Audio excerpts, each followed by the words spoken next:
We're now at episode 5 of With Love, Meghan, and this time Meghan has invited two of her dearest, most supportive friends for a lunch that somehow manages to be about everything except the food. The episode is called Surprise and Delight, which is ironic because there are zero surprises and minimal delight, unless you count the shocking revelation that Meghan has once again managed to make floral arrangements the highlight of an alleged cooking show. Her guests, Abigail Spencer and Kelly McKee-Zyphon, who spend most of the episode hyping Meghan up while politely ignoring the fact that she's casually throwing backhanded insults in their direction. So let's get into it. For some reason, every episode that features Meghan driving has to make a big deal about it. She's cruising through Montecito, pointing out all the places where she buys apricots and ice cream, as if we're all desperate for a play-by-play of her weekly errands.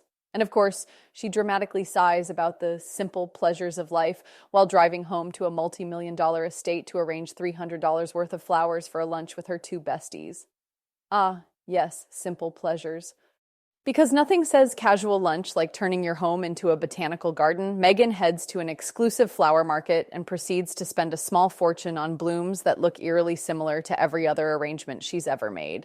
She then pretends to discover dogwood branches for the first time, exclaiming in wide-eyed wonder as if she just unearthed a rare species. It's dogwood, Meghan, not a lost relic from an ancient civilization. But the real highlight? Watching her try to make this entire shopping trip seem relatable while holding enough flowers to supply a small wedding.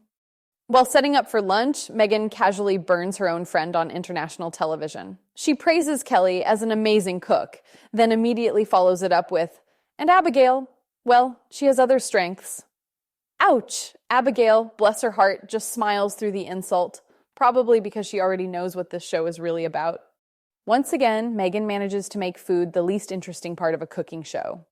The menu? A veggie platter, because Meghan refuses to serve an actual appetizer. A salad, because again, why make something memorable? A salt-baked fish, which I'll agree was at least something interesting. She also casually mentions that Archie once caught a fish on vacation, which magically inspired her to make salt-crusted branzino. Because, of course, all of Meghan's skills and hobbies come from deeply profound moments in her personal mythology. As if floral arrangements weren't enough, Meghan is now infusing her drinks with edible flowers, because apparently plain ice is just too pedestrian. She dramatically explains that one must use distilled water to avoid cloudy ice cubes, making sure to let us know she made this mistake before, humble and relatable. But let's be real, no one in history has ever looked at a glass of water and thought, if only the ice cubes were crystal clear. The guests finally arrive, and what follows is not so much a meal, but a series of staged conversations about how incredible Meghan is. The dialogue consists of, "You're just so amazing." "No, you're so amazing." "We all just knew we were meant to be best friends." By the time they actually start eating, the fish cracking moment, hyped up for 20 minutes, ends in the weakest crunch imaginable. To close out the meal, Meghan unveils her most original dessert idea yet, except it's just store-bought ice cream with jam and cookie crumbles. Her guests react as if she just unveiled a molecular gastronomy masterpiece.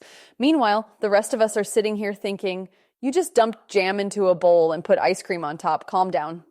For an episode all about celebrating female friendships, we somehow learned nothing about these women beyond their ability to smile through Meghan's interruptions. Wouldn't it have been great to hear how Kelly's organization helps foster children? What it was like for Abigail to balance acting and personal life? Any actual meaningful story about their bond? Instead, we got flower arrangements, one too many mentions of elevating things, and Meghan once again making sure we all knew she learned something at her own baby shower. Talking about the show here has been more fun than I first thought, and it's all thanks to you guys for your lovely comments. I hope you're enjoying this as much as I am.